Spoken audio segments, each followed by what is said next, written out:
make it make sense, especially when we know the spiritual warfare is a real thing. How do we figure there is two sides? How do we figure and understand what side do we fit into? How do you even know there are what signs to look out for in these spiritual warfare? How do we pick a side? All of these things come to your mind, because now we are facing spiritual warfare since the beginning of time, but now it's more clear signs that is come to surface. We need to sort of figure out a directions with the tree of life in our natural ecosystem. Everything has a directions, whether it's a storm, whether it's a wind storms, a rainstorm, the waterfalls. They always have a natural directions where they are flowing through, even if it's the wildflower fires or something mechanical that is created by the people. Is still it taking a shape and directions to pursue. This is how we navigate the directions of spiritual warfare. Uh, how do we come up with uh, solutions to our ever-changing environmental circumstances in our structural control system and our personal progress? When we know the directions we are going, uh, while it is helping to heal and release yourself from all the things that need to be addressed, you are also taking a directions towards the growth. This is the natural directions. Anything that consumes systems, they are preventing the growth. It is dead end. This is where we uh, change and understand and release these sides and directions, because it seems like we're forever stuck choosing directions, releasing them, choosing them again, and repetitively we are circling around the same things because we really are not connected to these spiritual warfare conditions and not have an understanding. This is where we are forced to by nature towards this everlasting growth, and this is how we navigate spiritual warfare. Now, when I was in school, one of the most memorable things that I went through very early on, I get a big fat zero on my paper that I did. Because it was completely irrelevant, off topic. There is no marks that I could get but zero. But that was the major learning experience for me. I learned so much from that. At the time, of course, I didn't think about all that. I'm not all that uh, rational person. I don't know anything in depth. I still don't know. I'm still navigating life, but I feel so much better than I was for sure. This is the strongest, most important lessons I went through from this big fat zero. Now, remember, every time when we gain millions or thousands, what we get is a big fat zero towards the end. This is the financial wealth. Measurement of the wealth is a zero. Mind you, at the time, I thought to myself, well, everything in this school, it seems like irrelevant to me. And now you have the guts to tell me that I got zero because I was off topics. But explain to me how everything that we're learning here is um, on topic is important to our life and how it is relevant to our existence. I thought to myself that, of course, I didn't express that to anyone, but nevertheless, I thought about this very strongly. I have to have a purpose for everything that I do. I need to have some kind of a concrete evidence. This is going to have a future benefits, benefits at the moment, but if you have all you go through is a frustration, division, and a loneliness, aloneness, and not being good enough, it's not something that's scream growth, and it doesn't scream this is the flow of things. This is how we navigate this spiritual warfare, spiritual journey. And there's one example. So when we have in our life, we have religions.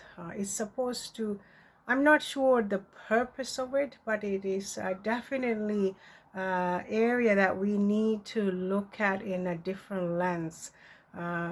All the people on the top seems to be living very luxurious life. They are very influential. They are very helpful at the time. They're not necessarily bad people. They are nice people.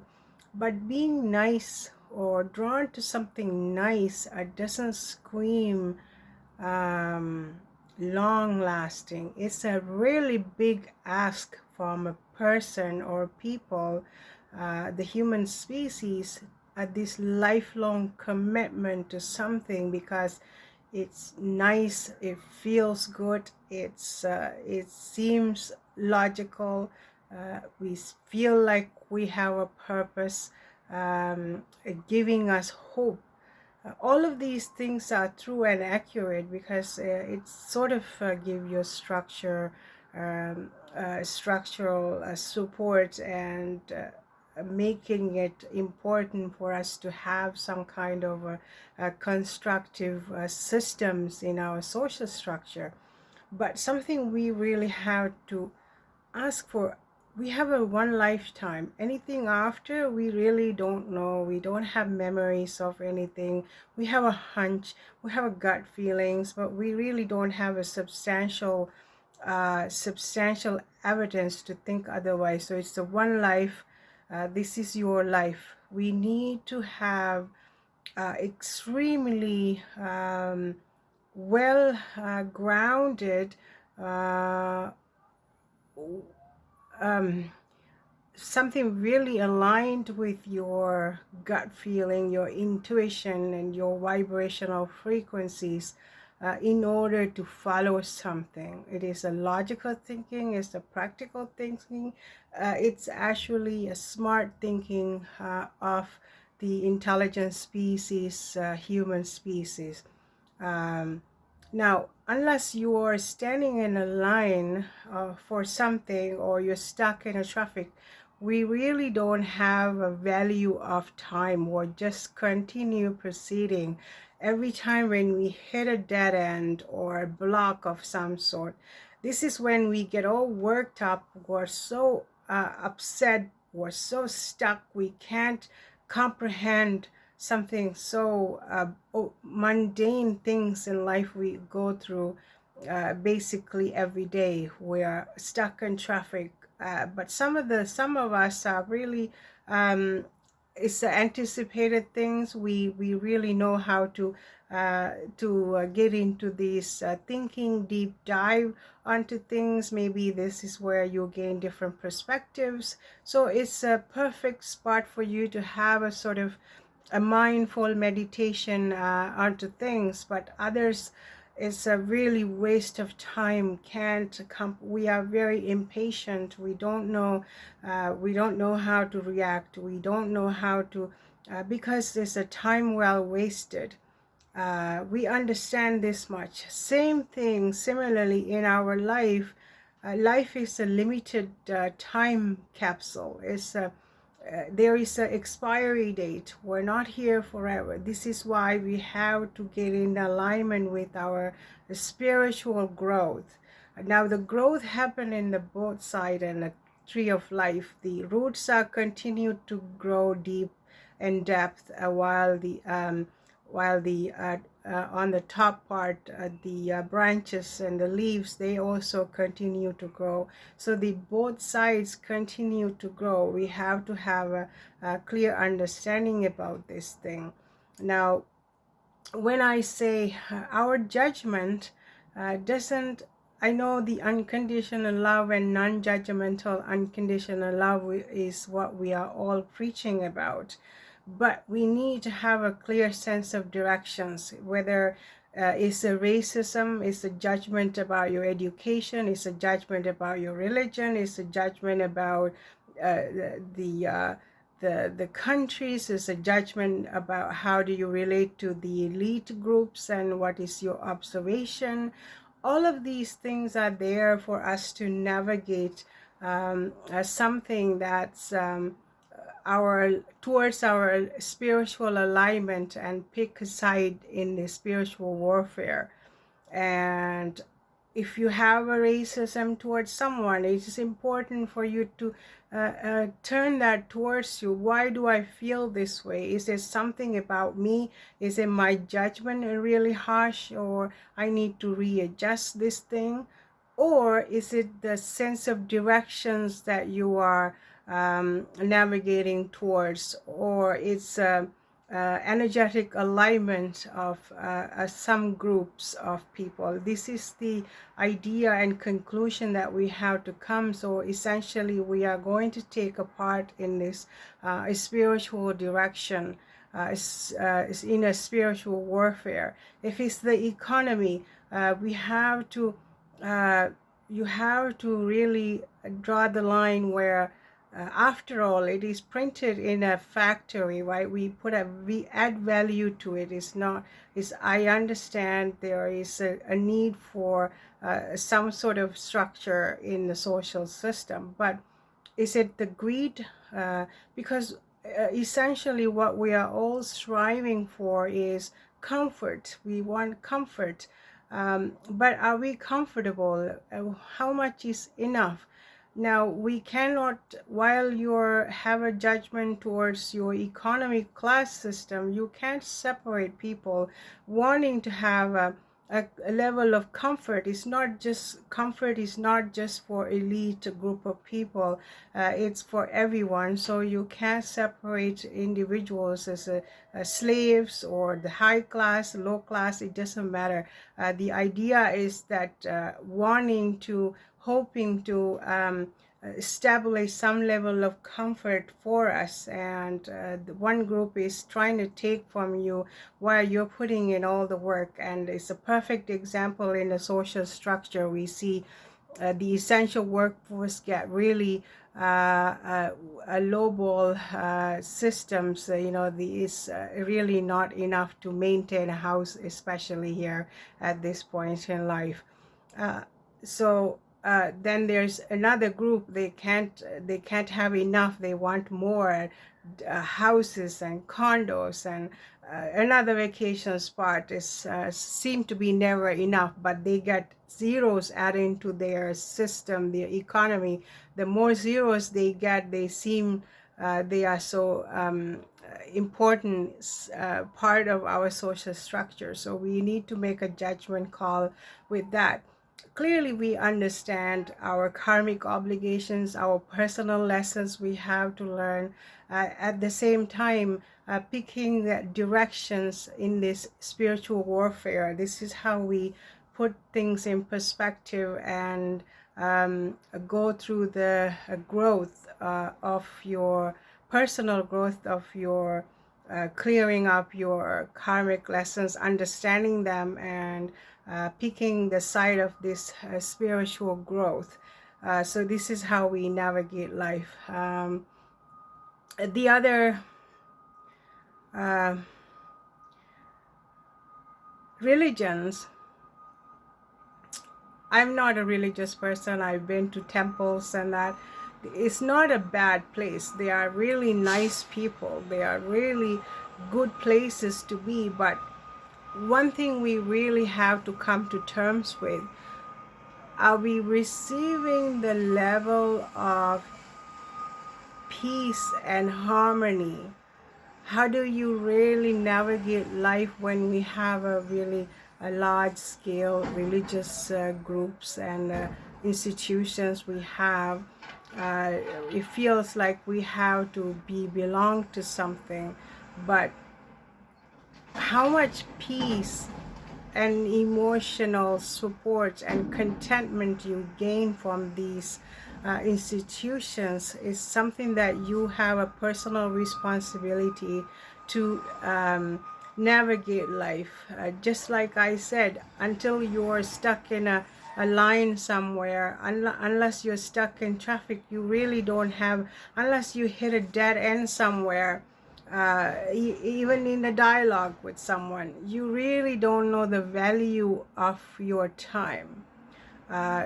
Similarly, in this imprisoned system, we don't really know the value of time until you're coming towards the end of life, because we are not here forever. We're here for the limited time.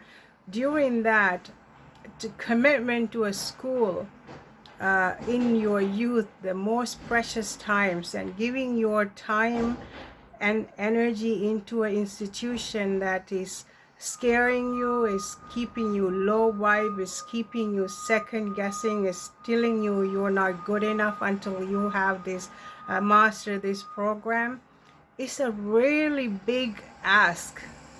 Just because we have a lot of fun in school, we have friendships groups, we have a lot of playtime, we have all these other fun things we do. We navigate friendships and relationships, and we make groups, we belong to certain groups, we have a lot of fun time there.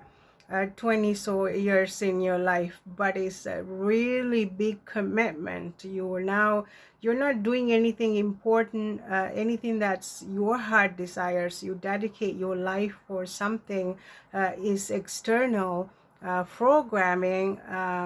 It's a big ask, because really early childhood, in your before your kindergarten, you seem to have a lot of fun. It was a very pleasant time to be navigating school time. So this is where we get stuck, and when you ask these questions, it becomes so much easier for us to come to conclusions. Same thing with the religion. You have all these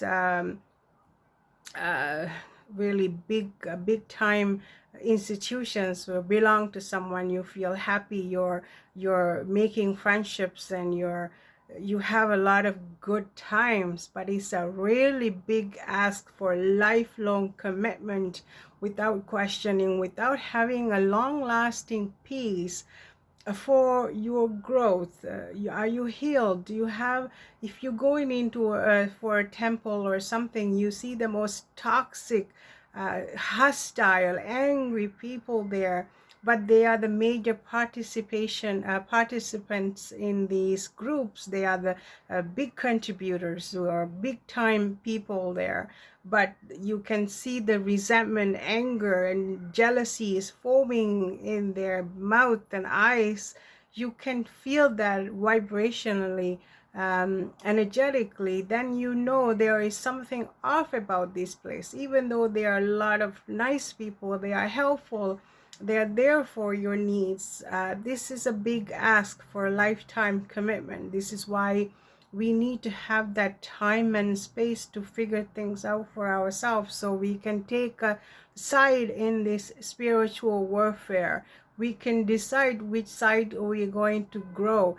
We're going to grow up towards the sun, or we're growing towards the deep dark hole that is underground. So this is how we navigate spiritual warfare. Some of the people so unawakened to the even spirituality, they be daunting.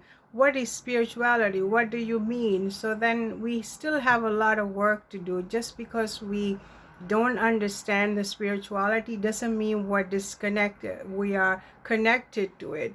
We know we think we can help others by shining a light, but we have to take personal responsibility for our own awakening process, to make sense out of um, our external system. But it's really nothing to do with the external system. It's your personal journey. It is your personal growth. It's personal karmic entanglements, and we releasing these things. It is your personal journey. You really have to come to terms with that. When you come towards the end of life, you feel anxious, you have anxiety, you feel like you're missing something. So therefore our time is really precious. This is why it's really important for us to make these judgment call, and find a direction of the flow. Which side are we going to flow? This is where we make a judgment with this spiritual warfare.